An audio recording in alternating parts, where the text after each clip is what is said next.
BJP वो washing machine हो गई है जहां बलात्कारी, अपराधी, देशद्रोही, आतंकवादी जाएगा और धुल करके बाहर आते ही पवित्र। भाई साहब, भय बड़ी ख़राब चीज़ होती है, बौखलाहट बड़ी ख़राब होती है।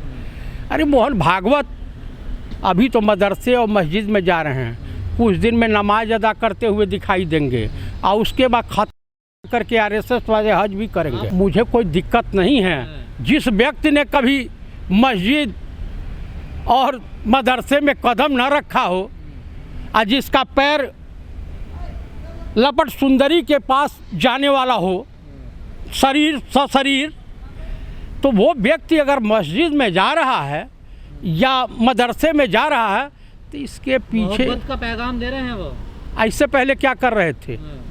इससे पहले जो हिंदू मुस्लिम राइट होता था, उससे पहले इनके मुख पे कालिक पूछ गई थी कि तब नहीं जाते।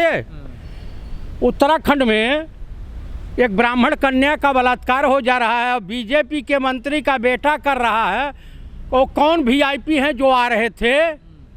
उसमें मोहन भागवत, माननीय प्रधानमंत्री, देश के गृह मंत्री ने कोई बयान दिया? नहीं दिया।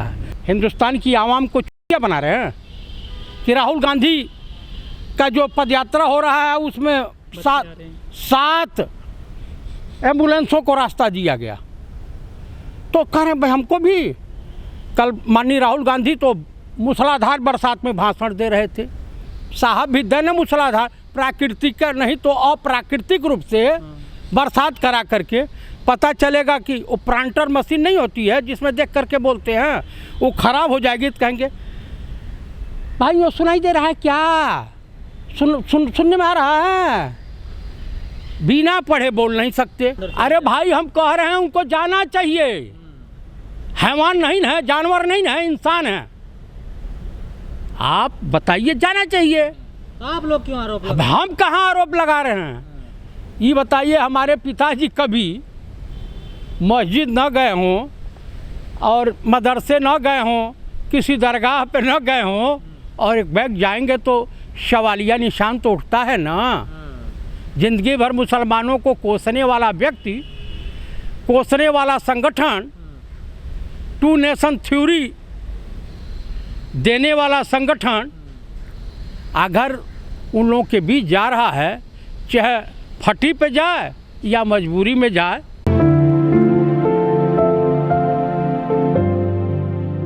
क्या बीजेपी का चुनाव आयोग से समझौता हो चुका है क्या? लगता तो ऐसा ही है।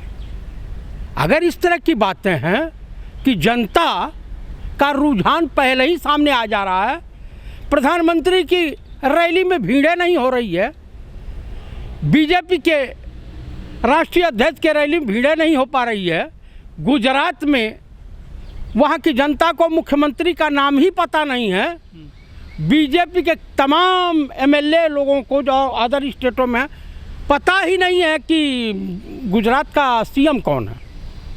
तो आप बताइए कैसे? इसका मतलब जो है ईवीएम का खेला हिमाचल प्रदेश और गुजरात में होने वाला है और चुनाव आयोग मौन रहेगा। आप ईवीएम पे कोई आरोप लगाते हो, उससे तो कुछ कर नहीं पाते हो, आप कांग्रेसी हो। ये बात, एक चीज़ आप बताइए, भारत जोड़ो यात्रा कर रहे हैं माननीय राहुल गांधी। जब कर रहे हैं तो अपार जन समर्थन देख रहे हैं और पैसे से खरीदी गई भीड़ नहीं है।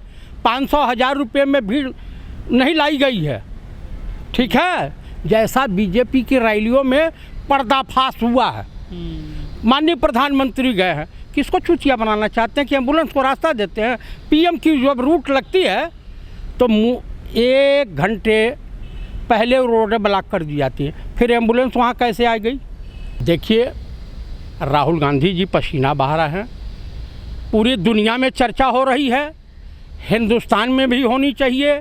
जिस तरीके से कर्नाटक, केरला और तमिलनाडु में जनता ने अपने सर आँखों पे बैठाया है, जो मोहब्बत दिया है, जनता के बीच गए हैं। अगर ये काम बहुत पहले किए होते तो कांग्रेस पार्टी की ये दुर्गति नहीं होती। राहुल गांधी सिर्फ यात्रा कर रहे हैं भाईचारे का, प्रेम का, सौहार्द का और इस देश में आपसी भाईचारा कायम रहे, गंगा जमुनी तहजीब कायम रहे, देश कैसे विकास के पथ पे चले, ये संदेश देते हुए गांधी जी के अनुसार, गांधी जी वाला रास्ता अपनाते हुए वो चल रहे हैं, अपना संदेश दे रहे हैं। भाई गुजरात में राहुल गांधी को नहीं चुनाव लड़ना है, कांग्रेस को लड़ना है। कांग्रेस में राहुल गांधी नहीं है, और भी काम करने वाले वो कर रहे हैं, उनको जो काम है वो अपना काम कर रहे हैं। वहाँ पे हमारे प्रभारी हैं, प्रदेश अध्यक्ष हैं, ठीक है। लेकिन दारोमदार तो सिर्फ राहुल गांधी पर है ना भाई साहब, हमारे पास अनेकों राहुल गांधी हैं, मैं भी राहुल गांधी हूँ, तो चुनाव हम लड़ लेंगे। ये बीपी दलाली करना छोड़ दे, सत्ता की चौकीदारी करना, चाटुकारिता करना। ये बीपी, आज तक, इंडिया टीवी, जितने रजत शर्मा टाइप के पत्रकार हैं, अमीश देवगन हैं, और कौन कौन से हैं, तिहाड़ी चौधरी हैं, श्वेता सिंह हैं, ऐसा कहीं कोई सर्वे नहीं होता है। ये मानसिक रूप से ये अपना सर्वे, जैसे मान लीजिए ये एरिया है, यहाँ आए, यहाँ कांग्रेस का ऑफिस है, यहाँ सर्वे किए, तो कांग्रेस वाला कहे भाई यहाँ तो कांग्रेस है। उसी तरीके से कुछ भाजपाइयों को, कुछ संघियों को बैठा करके सर्वे कर लेते हैं, जी इतना मिल रहा है, तुम क्या सब स्वप्न देख रहे हो, हैं? बताइए। तो सर्वे नहीं लगते आपको कि सच्चे हैं? सच्चे नहीं, हाँ, चुनाव आयोग से और भाजपा का समझौता हो गया होगा, तो जो ये बीपी दिखा रहा हो ही जाएगा।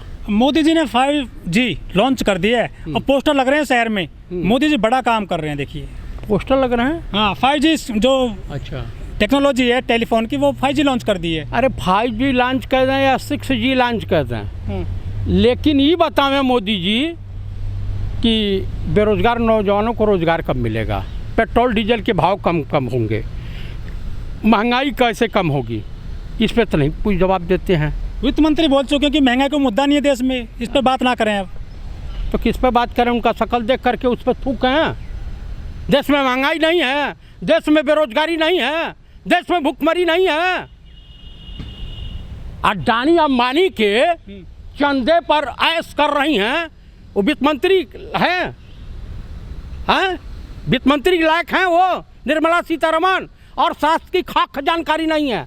वनली फॉर नरेंद्र दामोदर दास मोदी की क्लर्क हैं, जितना कहा जाता उतना करती है। लेकिन संघ वाले भी अब कह रहे हैं कि देश में महंगाई, बेरोजगारी काफ़ी बड़ा मुद्दा है। गरीबी, जो अमीर है वो अमीर होता जा रहा है, जो गरीब वो गरीब होता जा रहा है, खाई बढ़ती जा रही है अमीर और गरीब के बीच में। ये बताइए, नितिन गडकरी बीजेपी में है ना, हाँ। कांग्रेस के तो है नहीं। उन्होंने क्या कहा है? उन्होंने बयान दिया है कि भारत अमीर देश है, लेकिन इस देश में गरीबों के लिए मुसीबत है। ये जनता गरीब है। हाँ, जनता गरीब है। क्या मतलब निकाले जो ऐसा कहते हैं, बयान देते हैं कभी कभी बीजेपी के नेता? आप बताइए, वो कहना चाह रहे हैं कि हम दो हमारे दो, यानी गौतम अडानी, मुकेश अंबानी और अनिल अंबानी के लिए सरकार काम कर रही है, और इस देश की जनता के लिए नहीं। इस देश की जनता के लिए कोई काम नहीं कर रही है सरकार, सिर्फ 5 किलो राशन दे रही है, और इस देश की गरीब जनता को भिखारियों की लाइन में खड़ा कर दिया है। नरेंद्र दामोदर दास मोदी की सरकार, इस देश में इसका शिक्षा का स्तर नीचे गिर रहा है, इस देश में बेरोजगारों की बाढ़ सी आई हुई है, महंगाई सुरसा की तरह से मुंह फाड़े खड़ी है। लेकिन ये जो बयान देते हैं, जैसे कि सुब्रमण्यम स्वामी हो गई, वरुण गांधी हो गई, नितिन गडकरी हो गई, क्या मतलब निकालते हैं? क्या बीजेपी में इनकी पूछ नहीं है? बीजेपी वालों को जगा रहे हैं ये ऐसा बयान दे करके बीजेपी के नेता?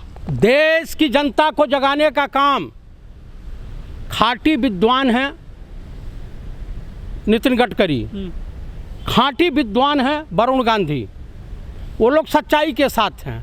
हाँ, यही है कि वो लोग जुमलेबाजी पसंद नहीं करते हैं, जुमलेबाजी नहीं करते हैं। वो बता रहे हैं देश की जनता को, इस समय इस देश में 4 लोगों की सरकार है। नरेंद्र मोदी इस देश के प्रधानमंत्री हैं, अमित शाह गृह मंत्री हैं, और ये दोनों मुकेश अंबानी, अनिल अंबानी और गौतम अडानी के लिए ही केवल काम करते हैं। बाकी उनको इस देश की जनता से कुछ लेना देना नहीं। इस देश की जाहिल जनता को, गरीबों को 5 किलो राशन दे दो चुनाव तक, और उसके बाद 5 साल इनका गुलामों जैसा इनका शोषण करो। बेरोजगारी की कोई समस्या बोलने को तैयार नहीं है सरकार। चाइना के आगे घुटने टेक चुकी है और कहेंगे हम 6G या 5G लॉन्च कर दिए। उससे गरीबों का पेट नहीं भरेगा जनाब। कि जब नाश मनुष्य पे छाता है, पहले विवेक मर जाता है। तो जब दीपक बुझने लगता है ना, तो उसकी रोशनी बड़ी तेज होती है। आपको बता दूं कि अब इनके समय समाप्त हो रहे हैं।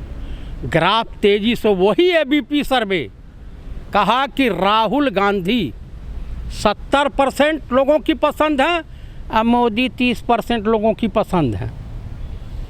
और चुनाव आयोग, chief justice supreme court of India, CBI, ED, income tax की पसंद नरेंद्र दामोदर दास मोदी हैं। पत्रकारों की पसंद, जो चाटुकार पत्रकार हैं, गोदी मीडिया वाले, उनकी पसंद नरेंद्र दामोदर दास मोदी, मोहन भागवत और अमित शाह। ये 5 किलो राशन की श्रेणी में आता, और रेवड़ी है कि बतासा है या टॉफी है? आप बताइए। अगर PFI पर बैन लग सकता है तो RSS बजरंग दल पे बैन क्यों नहीं? इनको कहाँ से फंडिंग होती है? इनको सुरक्षा की क्या ज़रूरत है? आप बता दीजिए। क्या हिंदुस्तान की जनता से भय लगता है मोहन भागवत को? आप बताइए। एक मंत्री और भी थे इस देश में, रक्षा मंत्री रहे, रेल मंत्री रहे, जॉर्ज फर्नांडिस का नाम सुना होगा। उनके गेट पे दरवाजे नहीं होते थे, कोई आवे कोई मिले। नेता तो ऐसा चाहिए।